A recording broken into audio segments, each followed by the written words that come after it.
d'assister à notre premier événement de la série de séminaires pour l'hiver 2017. C'est avec plaisir qu'on soit Nicolas Fortin-Gillet qui a fait son bac à McGill, une majeure en biologie puis une mineure en informatique, c'est ça? Ensuite, il nous a joints, il a travaillé conjointement dans le laboratoire où j'ai fait mon doctorat, dirigé par Béatrice Bassnard, dirigé par Paul de Georgia. Donc, il y a une expertise, complémentaire de l'expertise en termes de plutôt l'écologie des communautés, mais aussi une certaine approche géochimique de l'écologie des communautés, ce qui est intéressant.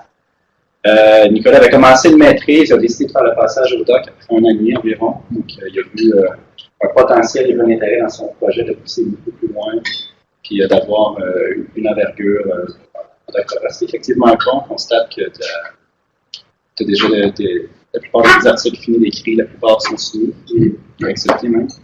Donc, c'est très très bien. Il n'a pas encore défendu officiellement son doctorat, mais il profite de l'occasion aujourd'hui pour nous parler des grandes lignes de son doctorat et même un petit peu de l'activité extra-doctorat dans lesquelles il est impliqué, parce qu'en plus de son intérêt au niveau fondamental, théorique, académique, Nicolas aussi a un intérêt, pas nécessairement à faire de la science appliquée, mais sinon à rendre la science applicable. C'est un vocabulaire qu'on discute beaucoup ces temps-ci. Essayer de passer comment on peut prendre la science et la rendre facilement disponible et applicable par des partenaires extra-académiques. Donc, c'est un petit peu dans ces thèmes-là que Nicolas va nous parler aujourd'hui. Puis, je te laisse là. Merci Jean-François. Merci à tout le monde d'être là.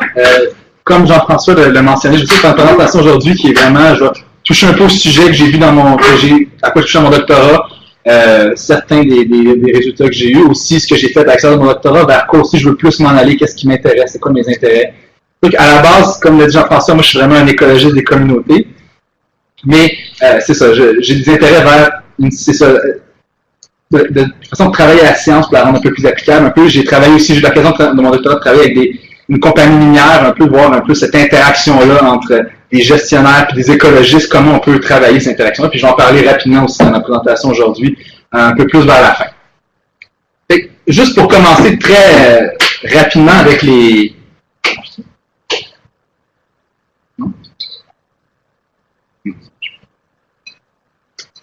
Oh.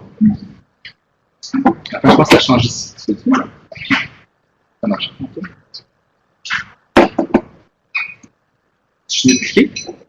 Voilà, ça. OK. Fait juste pour commencer vraiment général, bon, je pense qu'une des problématiques que je vais parler aujourd'hui, bon, si on la met dans un contexte plus large, on sait, je pense que c'est une surprise pour personne, notre conception de l'effet des changements globaux sur les écosystèmes évolue très rapidement.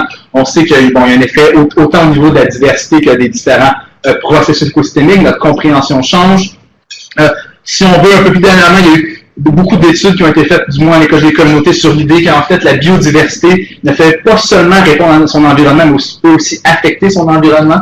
Donc ça, c'est aussi une question qui m'intéresse. Donc, comment on fait cette conception-là, puis comment cette conception-là évolue, puis comment on peut y apporter un peu plus. Donc, plus précisément, ça, c'est un des schémas c'est pas mal le schéma que je vais couvrir aujourd'hui dans la présentation. Un peu cette idée-là, c'est quoi les relations complexes dans un écosystème entre les différents facteurs environnementaux.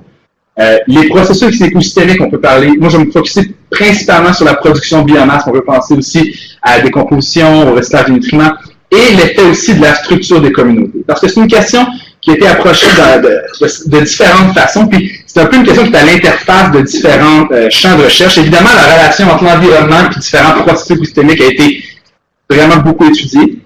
Donc ça, on sait souvent que, mettons, par exemple, la théorie métabolique qui nous aide à comprendre que quand c'est un écosystème avec plus chaud, on peut s'attendre à ce qu'il y ait un métabolisme soit élevé. Donc, souvent, cette relation-là est très bien connue, mais souvent, une des assumptions de cette relation-là, c'est qu'on prend la communauté comme une boîte noire. Donc, l'idée que la communauté, parce que si on pense à ces processus écosystémiques-là, la plupart c'est le résultat de ce qui était fait au niveau de la communauté. Puis souvent, on dit, la communauté, on considère que la communauté est une boîte noire qui réagit à son environnement externe. Donc, par exemple, si j'ai une communauté de zooplancton dans un lac plus chaud, elle devrait produire plus de biomasse juste parce que c'est plus chaud. Donc, on considère que c'est une boîte noire, puis ça ne dérange pas vraiment les organismes à l'intérieur, la diversité ou la structure de cette communauté-là.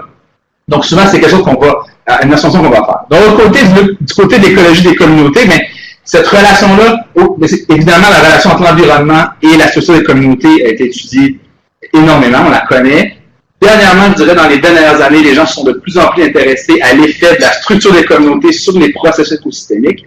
Mais encore une fois, souvent, cette relation-là entre une communauté et la biomasse qu'elle produit ou vraiment ce qu'elle fait, bien, cette relation-là, souvent, va avoir été faite dans des expériences et souvent, on va oublier cette composante-là qui peut être très importante, dans le fond, parce que souvent, on va faire une expérience où l'environnement va être contrôlé, on retrouvera ça un peu plus tard, mais c'est important de savoir, quand j'ai un lac, quand j'ai dans des écosystèmes très différents où il y a des importantes variations environnementales, est-ce qu'il y a vraiment une importance de qui est là, de la structure des communautés, ou c'est vraiment les variances, la variable environnementale? Donc, c'est moi ce qui m'intéresse, c'est vraiment de regarder à la relation entre ces trois composantes-là dans les écosystèmes, c'est ce que je vais couvrir aujourd'hui. Puis aussi, une autre composante qui m'a intéressé, c'est un peu, d'un point de vue théorique, c'est une relation qui est intéressante, de savoir qu'est-ce qui influence ces processus-là, mais aussi qu'est-ce qui arrive dans un cas d'une importante pression anthropique. Donc, si on fait une importante pression anthropique, puis là, on a un changement important au niveau des facteurs environnementaux, comment ça va affecter ces relations-là? Donc, c'est quelque chose que j'ai regardé un peu, puis que je vais couvrir aussi aujourd'hui rapidement. Puis aussi, quand on commence à parler de pression, d'effet, de réponse au niveau de l'écosystème, mais aussi des processus écosystémiques, c'est une question qui est d'intérêt non seulement d'un point de vue scientifique, mais aussi d'un point de vue pour les gestionnaires et tout ça. Puis comment aussi on peut jouer un peu là-dedans. Donc, c'est ça que je vais essayer de couvrir un peu aujourd'hui. Rapidement, moi, ce que j'ai utilisé, c'est pour se poser cette question-là, j'ai utilisé le zooplancton et le phytoplancton, donc au niveau des communautés planctoniques. Puis, ça, c'est juste montrer, c'est un graphique que je trouve très intéressant. C'est différentes études qui ont été reportées, puis c'est le pourcentage de la production primaire dans un écosystème qui est consommé par les herbivores. Ça, c'est les différentes moyennes où j'ai mis des symboles. Puis, un écosystème terrestre, ça va être 30% de la biomasse en moyenne va être consommée par les herbivores. Un lac dominé par les macrophytes, on parle de 20%. Dans la zone pélagique d'un lac, où il y a beaucoup de phytoplancton, 80% de la matière qui va être produite va être consommée par les herbivores. Donc, il y a vraiment un important lien trophique. Puis vraiment, cette composante-là planctonique dans les lacs, c'est vraiment une place où il y a vraiment un important transfert d'énergie, de biomasse. Donc, c'est vraiment la production de biomasse à ce niveau-là est une fonction écosystémique importante. C'est vraiment là-dessus que j'ai focusé aujourd'hui et que j'ai focusé dans mes recherches, principalement au niveau du zooplancton. Donc, les facteurs qui influencent la production planctonique, parce que c'est quelque chose d'assez central dans un lac. Si on revient à notre schéma, nous, ce qui nous intéressait un peu, c'est comment le zooplancton et le phytoplancton, dans un autre des parties que je vais présenter, réagit à son environnement, mais aussi comment il affecte son environnement. Donc, pour vraiment regarder ces interactions-là, bien, ces interactions-là se font directement par l'interface des traits fonctionnels. Donc, on a obtenu une approche fonctionnelle où on a caractérisé la structure de ces communautés, pas en utilisant les espèces qui étaient présentes, mais vraiment les traits fonctionnels qui étaient présents. Donc, ça, c'est un exemple des traits qu'on a utilisés pour le phytoplancton et le zooplancton. En utilisant ces traits-là, on a mesuré différents indices de diversité fonctionnelle, donc la richesse, la dispersion, l'équitabilité fonctionnelle, mais aussi on a utilisé la composition fonctionnelle. Donc, on utilise différents traits fonctionnels. C'est l'exemple, mettons ici, pour les stratégies alimentaires. Donc, quand j'ai plus d'une stratégie, est-ce que ça affecte ma production de biomasse, par exemple, ou c'est quoi la réponse à l'environnement de ces différents traits fonctionnels? Fait que la façon qu'on a caractérisé la structure, c'est d'une façon fonctionnelle. C'est ce que je vais présenter. Et maintenant, on va rentrer plus dans le vif du sujet. Alors, il y a principalement 3 parties de la présentation qu'on va voir aujourd'hui. Puis, ça représente vraiment un gradient plus. Au début, on commençait plus au niveau théorique, mais c'est quand dans les écosystèmes. Après ça, tranquillement, je vais bouger vers des trucs plus appliqués. Puis à la fin, je fais quelque chose d'assez différent que j'ai fait vraiment à l'extérieur de mon doctorat, mais qui est en lien quand même avec qui m'intéresse, ce que j'ai fait, où on a vraiment travaillé sur la qualité de l'eau. Donc, une autre communauté, une communauté bactérienne, on regardait seulement E. coli et comment on peut prédire la qualité de l'eau en utilisant certaines méthodes. Donc, pour commencer, le premier projet que je me suis intéressé, c'est vraiment le lien entre la structure des communautés puis la production au niveau du zooplancton dans les lacs boréaux. Ici, c'est mes principaux collaborateurs. Et, on revient encore au schéma, c'est ce lien-là qui nous intéresse principalement. Est-ce que quand ma structure de communauté change, ça affecte ma production de biomasse? Puis en fait, cette relation-là, comme je l'ai dit, a été beaucoup étudiée dans les dernières années. Fait qu'en 2002, j'ai eu cette conclusion-là par un des chercheurs qui a fait beaucoup de recherches dans ce champ de recherche-là et qui a conclu qu'en général, quand on parle de la biodiversité, bien, ça affecte l'efficacité d'une communauté à produire de la biomasse. Alors, c'est projet de 2012. Puis, en fait, moi, ce que j'avais fait, c'est que j'ai regardé, en fait, si on regarde à la littérature primaire, aux études qui ont été utilisées, puis en effet, ici, la figure en Y, c'est la proportion d'études qui ont rapporté une relation en gris avec NS qui était pas significative entre la diversité et la production de biomasse, en rouge avec le moins négative entre la production puis la diversité, et en vert avec le plus, une relation positive entre la diversité et la production de biomasse. Donc, ça supporte un peu cette affirmation-là. Et la première base, c'est dans les écosystèmes terrestres, la deuxième dans les écosystèmes aquatiques. Puis en fait, ce qu'on rencontre quand on regarde la littérature, c'est en effet, dans les écosystèmes terrestres, la plupart des études ont démontré une relation positive entre la production de biomasse et la diversité. Donc, c'est vrai que les écosystèmes plus divers étaient plus productifs. Mais quand on regarde dans les écosystèmes aquatiques, c'est complètement différent ce qu'on trouve dans la littérature. Puis en fait, dans la plupart des études, il n'y avait pas de relation significative entre la diversité et la production de biomasse. Quand il y en avait une, la plupart du temps, elle était négative. Puis dans quelques études, ils ont trouvé une relation positive. Donc, juste en regardant ça, on voit qu'il y a quelque chose de différent qui se passe dans les lacs. Ou dans les lacs ou dans les écosystèmes aquatiques en général, parce qu'il y avait des rivières aussi. Mais donc, c'était un de mes intérêts, c'était de mieux comprendre pourquoi c'est différent. Qu'est-ce qui fait que c'est différent en terrestres aquatiques? Puis en fait, pourquoi cette conclusion-là ne s'applique pas nécessairement dans les écosystèmes aquatiques? Aussi, bon, quand on pense à cette relation-là, donc c'est vous de dire on a un écosystème plus de diversité, plus de production de biomasse, mais pourquoi? C'est quoi les mécanismes qui peuvent expliquer ça?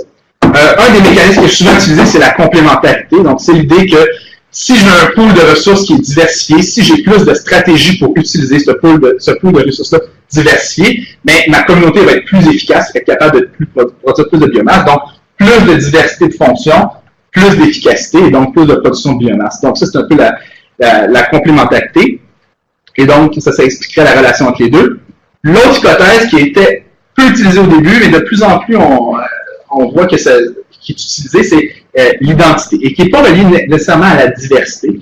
L'idée un peu, c'est qu'on sait que certaines espèces, à la base, vont être plus productives que d'autres, donc des espèces qui vont être plus efficaces. Donc, si ces espèces-là sont plus abondantes, on peut s'attendre à ce qu'en moyenne, notre communauté soit plus efficace, tandis que si sont moins abondantes, donc c'est pas, alors, cette hypothèse-là, c'est pas tant la diversité au niveau de la communauté, mais c'est plus quelles espèces sont présentes qui vont affecter. C'est plus un effet de composition que de diversité. Mais c'est sûr que si on a une plus grande diversité d'espèces, on a plus de chances d'inclure ces espèces-là qui sont efficaces. Donc, ça, c'est les deux mécanismes. Et donc, vu qu'il y a un effet potentiellement de diversité, potentiellement de composition. Ah oui, puis ça, c'est juste pour démontrer ici, c'est une étude que j'aime beaucoup.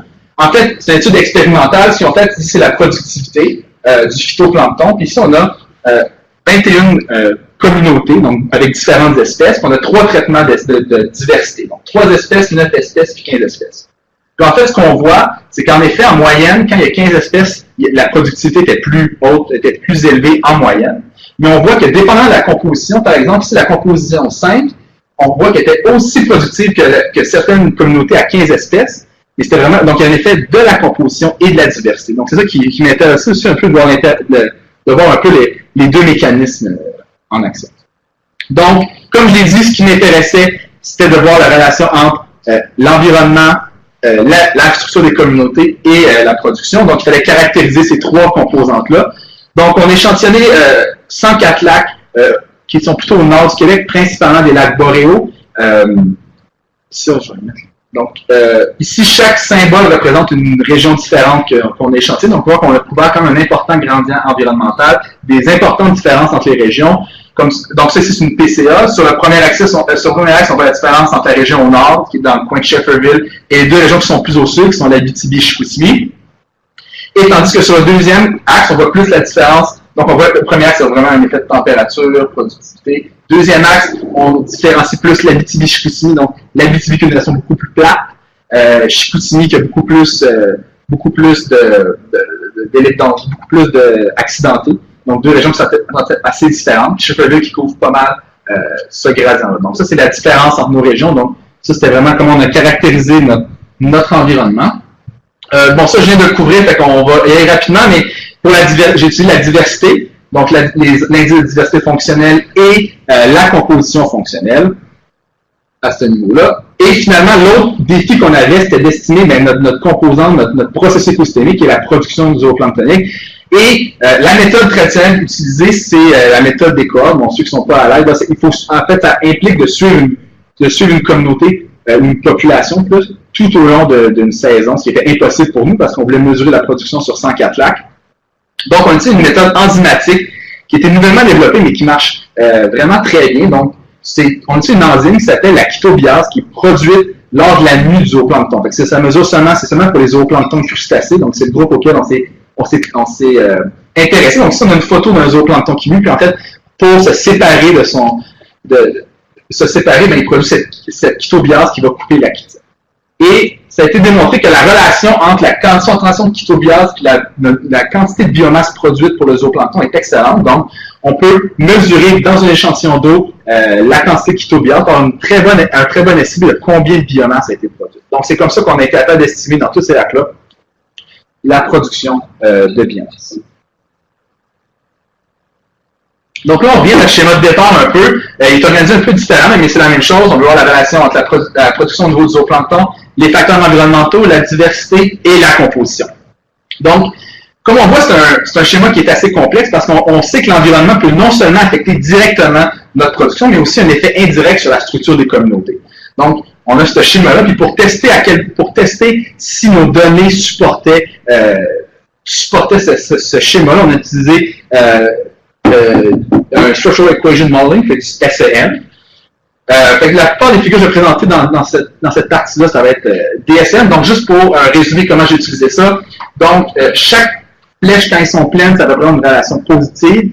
Les flèches pointillées, ça va prendre des relations négatives.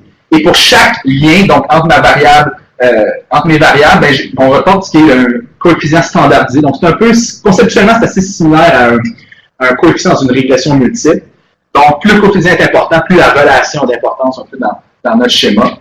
Et on voulait tester, c'est ça, donc voir c'est quoi l'importance de l'environnement par rapport à la structure des communautés à l'aide de ce framework-là en essai. Alors, la première chose qu'on a faite, on a ajouté la biomasse parce que, évidemment, on sait que si on a plus de biomasse, on va s'attendre à avoir plus de production. Donc, en contrôlant par la biomasse, on s'intéresse vraiment à la performance de notre communauté. Donc, sa performance à produire de la biomasse. Après ça, on a regardé les différents facteurs environnementaux. Donc, comme on s'attendrait dans les lacs où il y avait des zooplanctons plus petits en moyenne et une température plus élevée, dans les lacs plus chauds, la production était plus élevée. Donc, si on se base sur la théorie métabolique, c'est ce qu'on s'attendrait. Aussi, pas de surprise là, quand il y avait une plus haute concentration de chlorophylla, donc plus de phytoplancton, donc plus de nourriture pour le zooplancton, ça avait aussi un effet positif sur la diversité. Aussi, à l'échelle du paysage, d'autres lacs, on a trouvé que dans les lacs plus petits, la productivité était plus élevée, donc probablement un effet de concentration, donc tout est plus concentré, on n'est pas trop ça avec ça. Aussi, dans les bassins versants, il y avait moins de milieux humides, la production aussi était plus élevée. Ça, on n'est pas encore sûr de ça, c'est des choses qu'on a trouvées, on est en exploration, mais ça, c'est vraiment ce qu'on a trouvé comme barrière environnementale au niveau du paysage qui influençait la productivité. Donc là, maintenant, je prends toutes mes valeurs environnementales, je les ai mis en un. Ça fait c'est comme un peu, si on veut, l'effet size de ces variables-là. Et maintenant, on veut savoir, OK, j'ai mon modèle environnemental. Est-ce que ça ajoute quelque chose sur juste ma diversité? Est-ce que c'est vraiment la diversité d'une place pour expliquer la production ou juste en connaissant l'environnement, on a toute l'information qu'il nous faut pour la production zooplanctonique? Si on commence par la composition, on voit en fait qu'il y a un effet quand même assez important de la composition. Quand on a plus de, la stratégie c'est Daphnia Filtration, le plus de stratégie de filtration, donc plus de Daphne dans un lac, la production est plus élevée. Quand on a plus de Chidorus, la production aussi était plus élevée. Ça représente vraiment deux styles de lacs. Les lacs où certains lacs qu'on échantillonnait dans les macrophytes, les Chidorus sont très efficaces à gratter, si on veut, sur les feuilles des macrophytes. Fait que vraiment, dans cette situation-là, cette stratégie-là est vraiment avantagée, tandis que dans les zones pélagiques, il y a du phytoplancton, mais probablement que là, il y avait cette stratégie-là qui est très avantageuse. Donc, il y a un effet de la composition qui est important.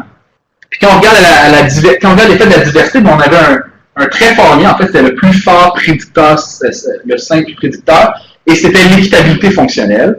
Donc, mais c'est une relation négative qu'on a trouvée, comme il était souvent trouvé dans les écosystèmes aquatiques. Donc, en fait, on a trouvé que plus la communauté était fonctionnellement dominée, donc il y avait certains types fonctionnels qui dominaient la communauté, plus la production était haute. Donc, on voit vraiment que pour ce qu'on a trouvé au niveau de la composition, oui, il y a un effet de la composition, et c'est vraiment un effet qui ressemble plus à un effet d'identité. Donc, on a certains types fonctionnels qui sont là, la productivité de l'autre, mais ici aussi la dominance est importante. Donc, c'est pas la diversité, c'est vraiment quand il y a une espèce qui domine, ben, c'est dans ces moments-là que la productivité est plus haute.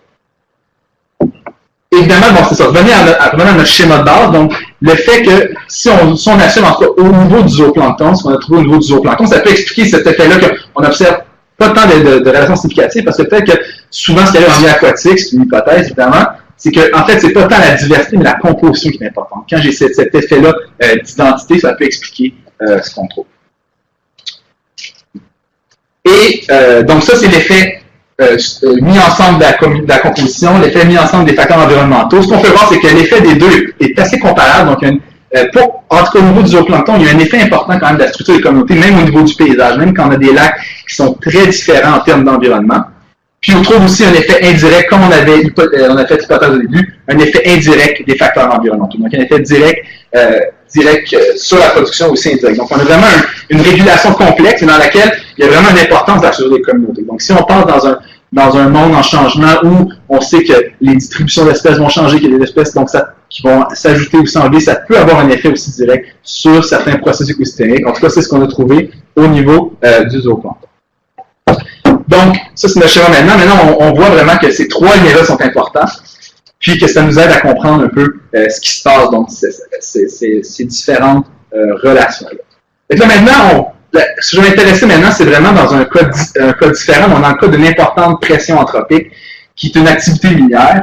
Puis en fait, ce qu'on s'est intéressé, la question qu'on s'est intéressé ici, c'était à l'effet de cette activité minière-là sur la composition fonctionnelle du plancton, pas seulement du zooplancton, phytoplancton, les rotifères aussi, mais comment donc c'est vraiment une importante pression, comme je vais le démontrer, un important changement dans les lacs. Quel était l'effet sur la structure fonctionnelle des communautés? C'est ça, donc ce projet-là, j'ai fait avec Béatrix, c'est aussi Anneli Giocchella qui travaillait pour le consultant pour la mine, avec qui m'a vraiment beaucoup aidé, parce que c'est ça, en fait, quand j'en parle un peu plus tard aussi, mais on se rend compte que ces gens-là connaissent tellement bien leur système, sont capables un peu de nous guider, puis vraiment en travaillant en collaboration avec elles, avec des gens de la mine, on était capable vraiment, je pense, de bien comprendre ce qui s'était passé sur la mine. Donc ça, c'est juste pour montrer, je pense, une photo qui parle d'elle-même. Ça, c'est la mine Ekati, donc c'est une mine de diamants qui se situe au territoire du Nord-Ouest. Ça, c'est les trois principaux pits qui sont à air ouverte. Puis, c'est la première mine au Canada. Fait qu'elle a 20 ans déjà. C'est la première mine de diamants au Canada. Elle a 20 ans d'exploitation. Puis là, ils sont en train un peu d'en faire un peu partout. Ça, c'est les trois premiers. Puis, on voit évidemment au Canada, dans les lacs, dans le nord du Canada, on sait la concentration de lacs est incroyable. Puis, on voit que la mine est connectée directement avec les lacs. Donc, c'est un peu contre-intuitif, mais l'eau coule par le haut. Donc, vraiment, l'intérêt au niveau de la compagnie minière, mais en fait, évidemment, c'était le gouvernement des territoires du Nord-Ouest sont très acheteurs sur bien comprendre c'est quoi l'effet de la mine sur, non seulement à côté, mais ils veulent vraiment comprendre dans le bassin versant c'est quoi son effet. Puis c'est eux qui avaient demandé à vraiment mieux comprendre au niveau des communautés ce qui s'était passé. Donc, juste pour la situer, ça c'est la ville de Delonac, la mine se situe un peu au nord. Puis c'est ça. Donc ça, c'est la vision sur le dessus. Fait que c'est ça qu'on voyait tantôt. Donc les trois piles, il y en a un autre ici. Puis ça, c'est tout le bassin versant, donc l'eau coule comme ça. Puis, comme j'ai dit, c'est la première mine au Canada. L'exploitation a commencé en 98. Mais on s'attend à une grosse augmentation au niveau des mines au Canada parce qu'il y a beaucoup de diamants disponibles. Puis aussi, au niveau des mines canadiennes, ils essaient de se créer un peu une image de diamants éco-responsables. Fait qu'il y a aussi une grosse économie qui se crée autour de ça. Puis, c'est ça. Fait qu'on s'attend que la minière augmente beaucoup au territoire du Nord-Ouest. C'est pour ça qu'ils essaient vraiment d'être serrés et de documenter le plus possible les effets. Fait que ça a été une chance vraiment incroyable de faire ça. Donc, dans cette idée-là, pendant les 20 dernières années, donc 2 années avant que la mine entre en activité, en 96 et 97, puis jusqu'à maintenant, il y a un programme qui a été mis en place qui s'appelle l'Aquatic Effects Monitoring Program. Puis là, évidemment, il mesure la qualité de l'eau, mais quelque chose qui était, je pense que ça impressionne beaucoup de gens dans le temps, mais le gouvernement a demandé sur les 20 ans qu'à chaque année, il y a aussi le phytoplancton et le zooplancton qui soient échantillonnés. Donc, ils ont suivi pendant ces 20 années-là, dans les lacs, dans 5 lacs en aval de la mine, comment la composition du phytoplancton et du zooplancton a changé. Donc, c'est vraiment C'était vraiment une chance incroyable. C'est une façon, en fait, c'était une façon pour eux autres de bien comprendre comment les écosystèmes ont été affectés, vu qu'on sait que c'est des organismes qui répondent assez rapidement. Puis les poissons aussi, je n'en parlerai pas aujourd'hui, mais qui ont été échantillonnés à chaque 3 ans. Puis en fait, ça, c'est une autre PCA, ça c'est montré un peu, c'est comment, dans les lacs de la mine. Puis on voit vraiment ici, c'est l'effet de la mine est vraiment très clair. Donc il y a beaucoup de composants qui changent, mais vraiment, principalement, l'effet de l'activité minière se situe au niveau de l'azote. Je peux montrer ici, là, c'est assez... Donc, ici, on a les lacs références. Donc, ici, il y a 3 lacs références. Il y a 2 lacs qui sont dans le même bassin versant, mais qui sont avant la mine, donc ils ne sont pas affectés. Puis on peut voir que l'effet, ça, c'est la concentration en nitrate. On voit que c'est excessivement élevé. Ça, c'est le premier lac. Et il y a un effet de dilution, évidemment, qui rentre en jeu. Et donc, on voit dans le premier lac, ça monte jusqu'à 6 mg par litre seulement de nitrate. Donc, c'est vraiment, il y a beaucoup de nitrate. Bon, d'où vient ce nitrate-là? En fait, le diamant, au niveau de l'extraction, c'est assez propre, si on veut, parce qu'en fin de compte, il faut juste briser la roche, puis trouver les pièces de diamant à l'aide d'un laser. Donc, il n'y a pas de produit qui est utilisé. L'origine du nitrate, en fait, ça vient des explosifs qu'ils ont utilisés pour faire, pour la roche, donc la ligne de la dynamite.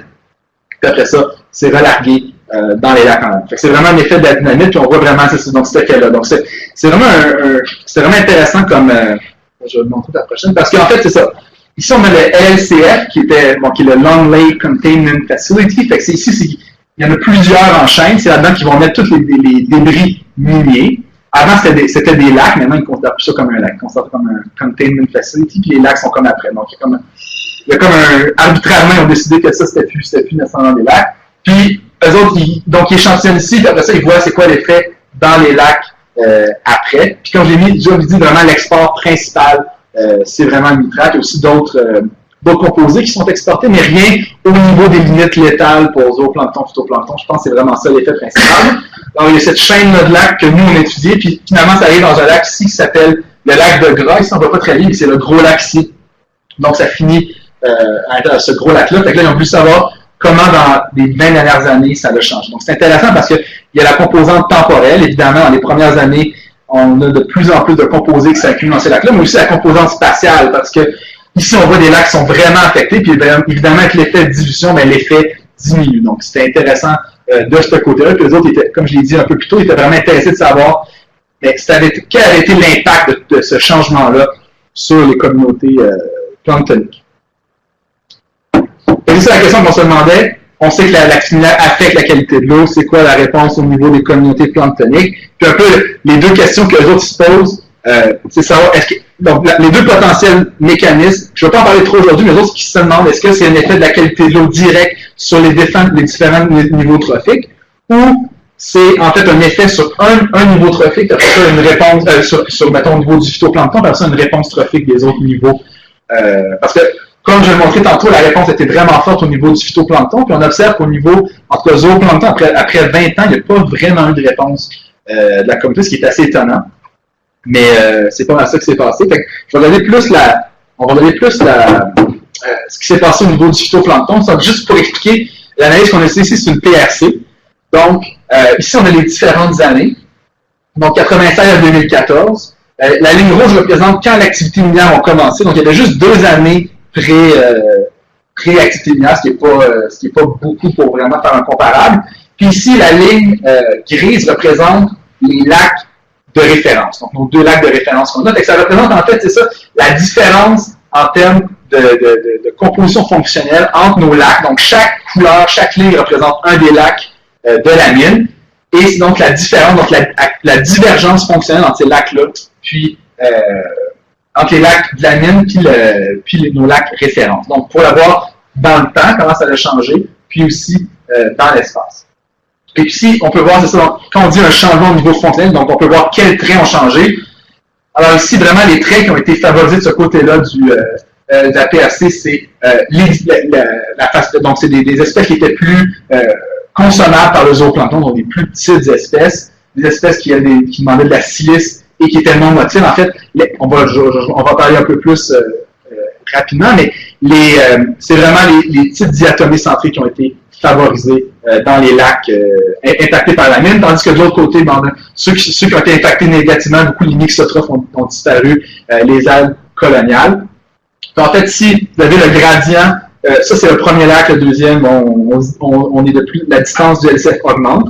Et ce qu'on peut voir, donc le premier lac qui est en rouge, on a vraiment une forte réponse, donc une forte shift dans la communauté vers ces petites diatomées-là, puis après ça, une restabilisation. Ce qui est intéressant, donc ici, même si on avait encore de l'azote qui était, du nitrate qui était ajouté, mais on a quand même, après ça, quand ce shift-là arrive, on dirait que ça s'est restabilisé. Reste à voir s'il y en ajoute encore beaucoup.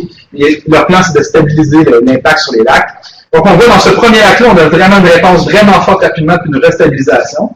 Après ça, dans les deux lacs, Moose et Nima qui sont après, on voit que tranquillement, eux autres, ça n'a pas été aussi drastique, mais tranquillement, ils se dirigent vers la même composition. Donc, tranquillement, les diatomées deviennent de plus en plus abondantes, jusqu'à ici même, ce groupe-là de centré domine la communauté à 80% environ.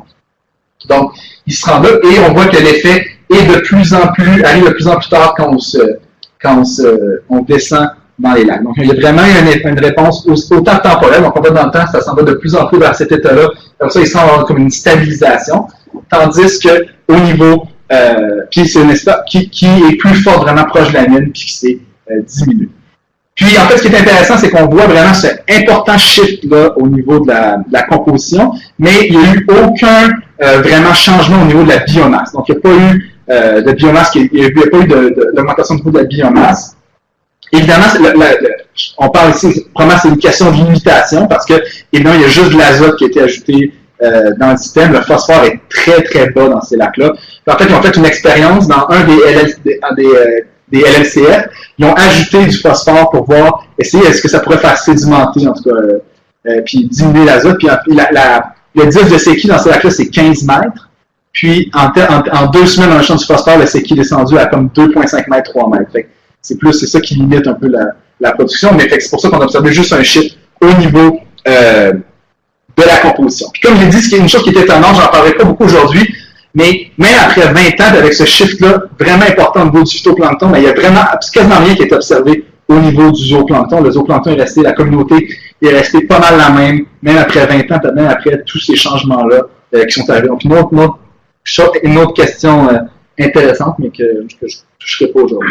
Donc, on s'est vraiment rendu compte qu'au niveau des rotifères aussi, j'ai parlé des zooplanctons, ça c'est pas vraiment d'effet. Un petit effet au niveau des rotifères qui a commencé à apparaître en 2010, mais rien de drastique, c'est vraiment au niveau du phytoplancton qu'on a observé. Donc, si on revient à notre schéma un peu de base, à ce niveau-là, on a vu que dans le cas de l'activité minière, on a un effet, on a un effet important sur la structure fonctionnelle des communautés, mais qui n'est pas nécessairement le même à toutes les autres trophiques. Puis, donc ça, c'est aussi une autre complexité qu'il y a à comprendre, comment cet effet-là joue un peu dans le réseau. Puis aussi, bon, ça c'était un peu plus la conclusion écologique, mais comme je l'ai dit, cette interaction-là avec les gens de la mine, aussi avec les différents groupes au niveau du gouvernemental, je pense qu'on s'est tous rendu compte au niveau du groupe, ça a été vraiment une interaction qui a été bénéfique. C'est un peu, je vais en parler aussi dans le prochain projet que je vais amener. Mais cette interaction-là avec ces gestionnaires-là, souvent qu'on se rend compte qu'ils ont des questions vraiment intéressantes, ils ont beaucoup de données, ils ont une très bonne compréhension de leur système, puis on voit de notre côté, on peut aussi apporter quelque chose. Hein, comment on peut les aider à répondre à leurs questions, toujours en essayant d'apporter la meilleure science disponible. Je pense que c'est ça, une des idées de ce projet, c'était d'essayer de baser les décisions au niveau gouvernemental sur la meilleure science disponible, en les aidant un peu avec ces concepts-là de données-là. Fait que je pense que c'est une interaction qu'on se rend compte qui est vraiment importante, c'est quelque chose qui m'intéresse beaucoup, comment améliorer cette interaction, parce que c'est pas toujours facile, évidemment. Les vocabulaires qui changent, puis mais c'est quelque chose qui m'intéresse. Puis c'est quelque chose que, dans le troisième aspect que je vais présenter aujourd'hui, qui est vraiment plus du niveau appliqué, où là, j'ai travaillé vraiment sur la qualité de l'eau, là, c'est vraiment un travail qui est fait directement à l'interface de ces acteurs-là du milieu, puis des scientifiques. Donc, c'est quelque chose qui a été fait dans le cadre de la recherche qui a été fait dans le cadre du défi Aquahacking à Montréal l'année passée. Puis, en fait, vraiment, l'idée du Aquahacking, c'est de mettre en contact des citoyens, des organismes à but non lucratif, principalement des OBV, des scientifiques aussi qui posaient des questions, et tous ces gens-là, aussi des gestionnaires municipaux, eux autres, ils pouvaient soumettre en ligne c'était quoi leur principale préoccupation pour le Saint-Laurent. Puis, l'idée, c'était de mettre ces gens-là en communication, de soumettre ces problématiques-là à une équipe d'experts multidisciplinaires. Donc, il y avait des biologistes, beaucoup d'ingénieurs, il y a des codeurs aussi, parce que l'idée, c'était un peu développer une approche technologique. Puis l'idée, c'était vraiment de mettre ces deux groupes-là en interaction, puis essayer de voir est-ce qu'en l'espace, ça durait 4 mois, c'était d'essayer de développer une stratégie qui pourrait répondre à ces problématiques-là. Puis ça c'est les membres de l'équipe avec qui j'ai participé à ça.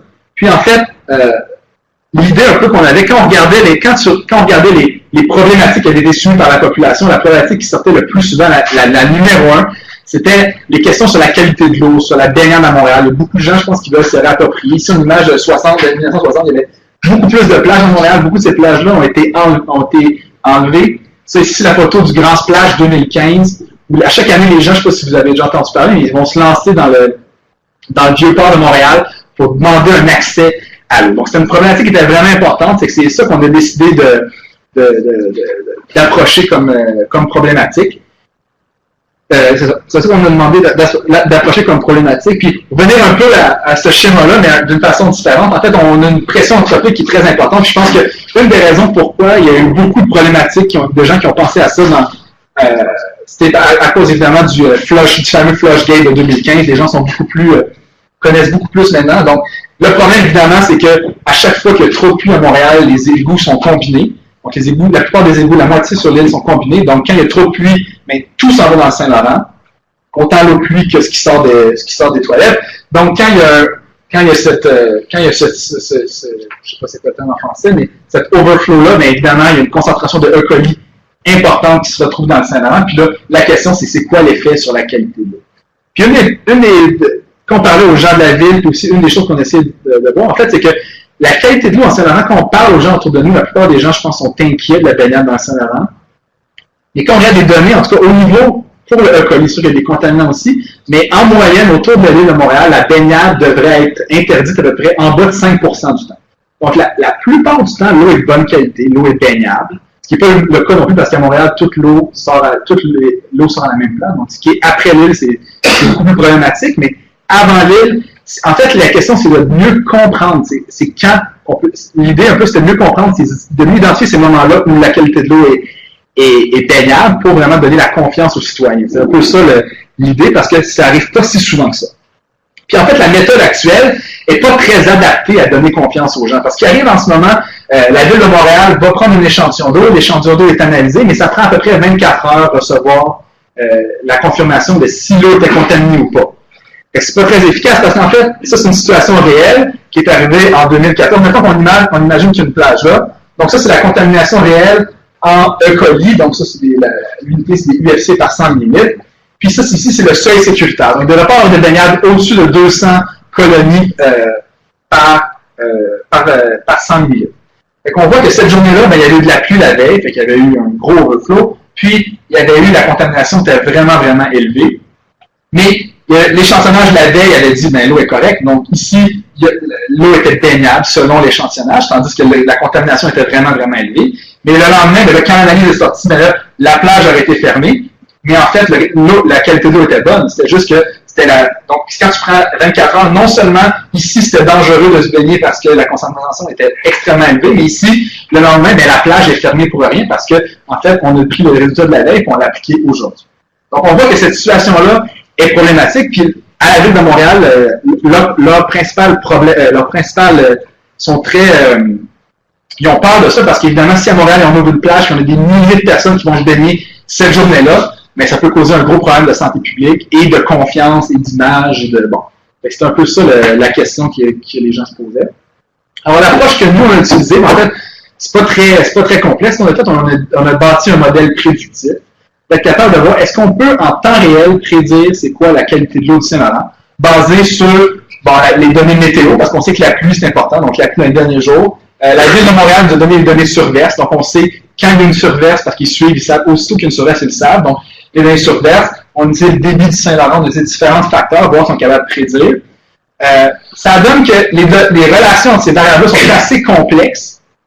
Donc, au début, on utilisait des modèles plus simples, mais ça ne donnait pas des très bons signaux. On est allé vers un réseau de neurones artificiels, qui est une approche d'apprentissage machine, qui est capable de modéliser des relations assez complexes. En fait, ça donnait des très bons résultats une fois que on utilise cette approche-là, puis on est capable vraiment de prédire en temps réel avec une très bonne efficacité quelle va être la qualité de l'eau du Saint-Laurent basée sur ces données-là.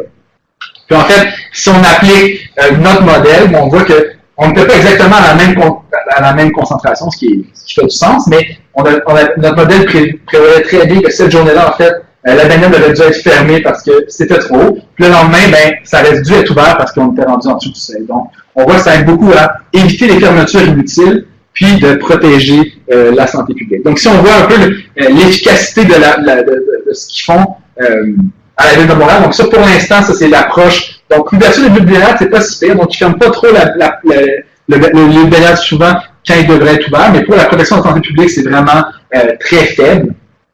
Donc, on voit que souvent la plage aurait dû être fermée, mais elle est ouverte. Puis, avec notre outil, on ne voit pas, elle ne marche pas. Non, c'est vrai, je l'ai mis juste en PDF, on ne voit pas. Mais en fait, avec notre outil, on vient là avec d'autres villes aussi qui ont des gros problèmes de contamination d'eau, puis qui ont développé aussi des modèles. On est capable vraiment d'être compétitif au niveau international, puis vraiment d'être avec les meilleures villes qui sont là.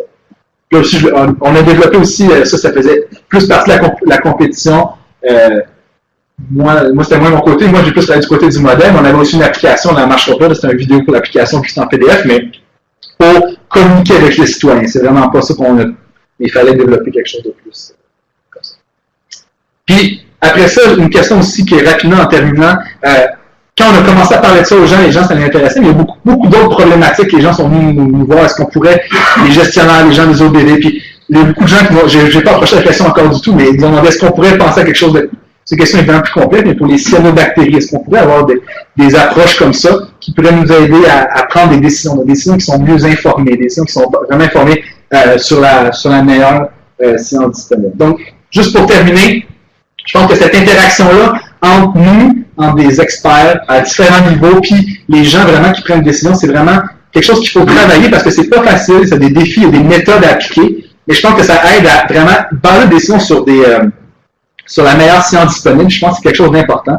Puis non seulement ces interactions-là sont importantes, mais aussi les interactions entre différents experts. Puis ça, on se rend compte souvent que c'est un grand défi. Puis bon, ça, c'est juste un exemple de ce qu'on a fait l'année passée avec le grill. On avait fait le derby de recherche du grill. C'était vraiment un défi en 2 jours d'essayer de répondre à une question. Puis je pense que ça a été une bonne expérience en général, mais on se rend compte qu'il y a vraiment des défis, comment communiquer entre nous, comment vraiment être efficace, puis apporter différentes expertises, puis les mettre en application. Mais ça aussi, c'est quelque chose qui m'intéresse beaucoup, puis qui n'est pas nécessairement facile.